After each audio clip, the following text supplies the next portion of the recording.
going on, everybody? Welcome back to Football Therapy with me, host Jan. I hope you lot are all doing well today, man. I really do hope that. Welcome to your match review of Chelsea, or hold on, Manchester United 0, Chelsea 0. Kind of had to dig in at the end of that. I'm still trying to digest and sort of wonder how I feel about this game. The last two games Chelsea have played have resulted in 0-0 scorelines, and I do see some good in that because Chelsea were a team synonymous with scoring loads of goals but having awful defensive performances, and we've come off two pretty darn impressive defensive performances, so I'm torn, man. Anyway, we're cracking into the match review today. Consider subscribing to Football Therapy if you've not already done so, mate. Daily Chelsea content here, you might enjoy it. And a quick plug for my Twitch channel. That's right, every single day I stream on Twitch different video games, and you might like my content on Twitch, so check it out, man. Twitch.tv/Jansyard. The link's in the description. Come hang out on Twitch. Anyway, let's get into the match review. So,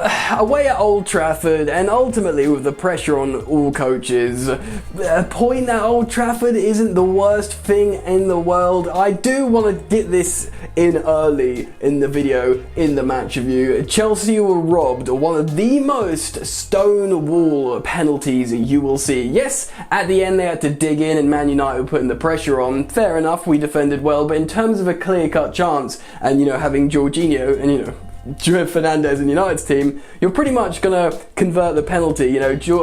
Both of those guys have only missed one penalty for their teams, I think, or maybe Fernandes two now. Anyway, the point being, if that Harry Maguire headlock bear hug wrestling move is given to Chelsea, you can bet your bottom dollar Jorginho is going to convert that penalty, and Chelsea probably win this game 1-0, but VAR didn't even look at that incident. And to be honest, man, there's nothing short of a travesty because there was a non-penalty on Marcus Rashford, and of course VAR spent some time looking at it. I'm not one of these conspiracy heads, but it's ridiculous, man. This game should have ended 1-0, but ultimately I'm happy with a defensive performance relatively, and the lineup which we're about to get into. But I did want to get me voicing my opinion on the Azpilicueta Harry Maguire penalty incident, because that for me was ridiculous, man, genuinely. Alright then, let's pull up the Who Scored graphic for reference of who played and where and the match statistics. Frank Lampard shocked some, but not everyone, with a 3-4-2-1 formation.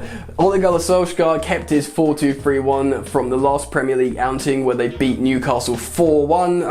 Although it's 4-2-3-1, it's relatively conservative with the personnel chosen. And Frank Lampard, I thought he might go with this, with a sort of box midfield. In fact, I predicted it on Twitter, but I had Mount instead of Pulisic, and I had Kovacic instead of Jorginho. So it went with Edouard Mendy in goal. The back 3/5 consisted of Ben Chilwell at left wing back. The three centre halves were Zuma, Thiago Silva, and Azpilicueta right centre half, and of course Reece James was the right wing back. The engine room, the midfield, consisted of N'Golo Kante and Jorginho.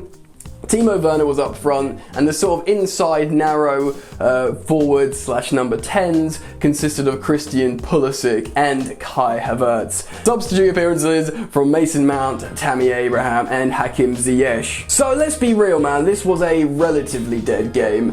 Chances from both sides kind of ebbed and flowed. Throughout the first half, Chelsea played the majority of the football in Man United's defensive third. Obviously at the very end of the game, Man United came alive a little bit more, and they brought on Cavani and Greenwood, etc. But ultimately it was a very sort of passive and reserved game. Both coaches were, I think, frightened to lose the game, and both coaches know they've had poor defensive records, and they're coming up against a team that can hurt them respectively. Chelsea because they're just filled with attacking talent, and because in Man United's case they're excellent at counter-attacking. So if Chelsea tried to control the ball higher up the pitch, they'd be vulnerable in transition like they have been previously under Frank Lampard.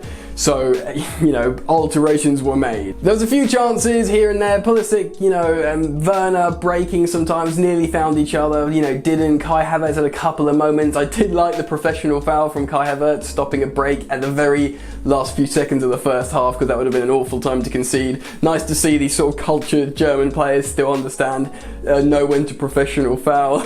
Don't know what you guys think of that. I think Ben Chilwell was good. I think all of the defence was good.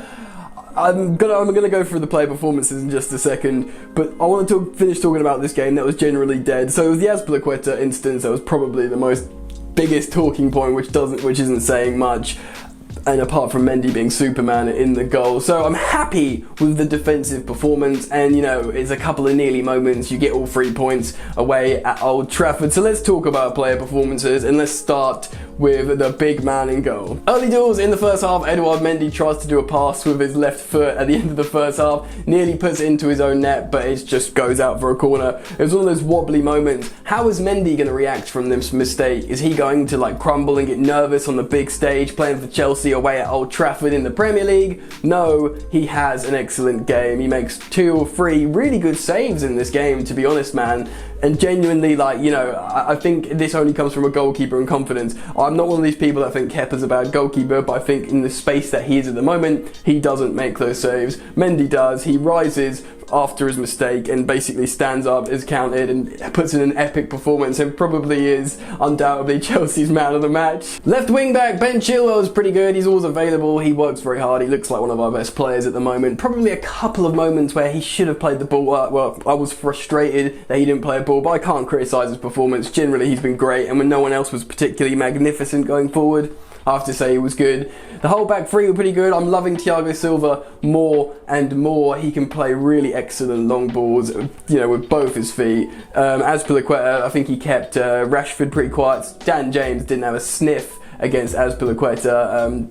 Generally, he's very good. I mean, the back five were pretty decent, man. When the whole team's defended, they're going to see a lot of action, and they did. And they were all right, man, so fair enough. The midfield, okay. Jorginho and Kante, Jorginho moves the ball really well. Kante was everywhere, as he has been. There's these moments of Kante that he is in a position that if he could play a pass a little bit better, because he's in that position, he could really cut open the opponent. And I'm not saying Kante can't pass, I just think lately his passing has been off. But again, I'm sort of reluctant to criticise him because of, Chelsea having to dig in much of the time, but he was pretty good. You guys get down in the comments, let me know what you think of the midfield. I'll be really keen to hear your thoughts on that. Kai Havertz wasn't his best game. I liked the fact how he made the professional foul. That was sort of gamesmanship, I suppose. He did have a few good moments. You can see what he's all about. It's about he's just yet to gel with the entire team. Timo Werner, I liked it. I mean, we know he's better playing down the middle like he was today, but really we probably needed to be serving him more long balls. I think when Hakim Ziyech starts on that right wing, we'll be much more in business, you know what I mean? Playing him, so you get balls from Chilwell as well as Ziyech and Reece James, do you know what I mean? Oh yeah, I didn't say Reece James, I thought he was pretty good today. Reece James was decent. Pulisic, we know what Pulisic's about. He needs to settle into the team. He never really explodes. He needs to sort of settle in. He will, man. And of course, Tammy and Mason came on together, and they just offered energy and vibrance for the final 20 minutes of the game.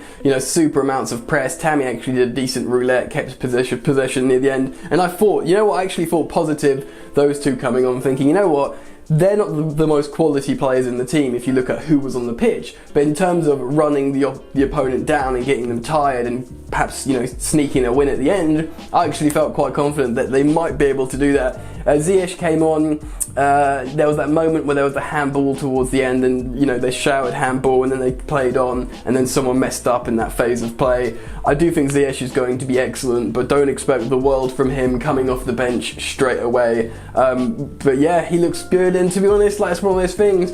The last few games, clean sheets, and that's what I was asking for before. I know this Chelsea side will score goals. I know they will, man, so we know we can defend, we know we can score goals, we just need to join them up now. And finally, I want to talk about the fact how Callum Hudson-Odoi wasn't included in the squad today.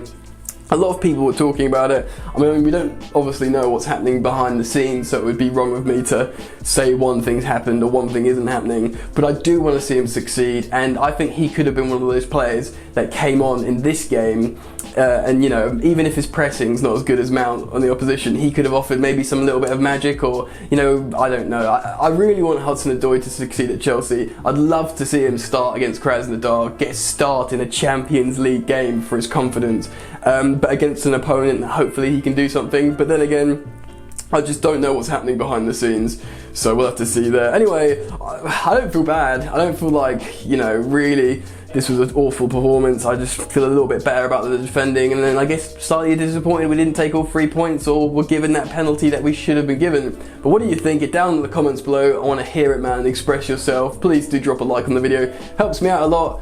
Subscribe if you're new, mate. We're so close to 100,000 subscribers, and thank you so much to everyone who has supported me and subscribed. It's amazing, so thank you. And if you want to see more content from me, check me out on Twitch, twitch.tv/YansYard. I'll be playing games tonight probably, so yeah, man, enjoy the football. Peace. You ain't so tough with that bad boy tuck. I'ma get it how I'm living, I'ma walk the walk. Outline my lines, I rap through thought. Body bag the verse, outlined in chalk. In my life seen trouble, hustle on the double. Silence on the trigger like my pick got a muzzle. Yo, chick like to guzzle, bad boy stay in trouble. I only love this paper, sorry I don't. I laugh me, baby.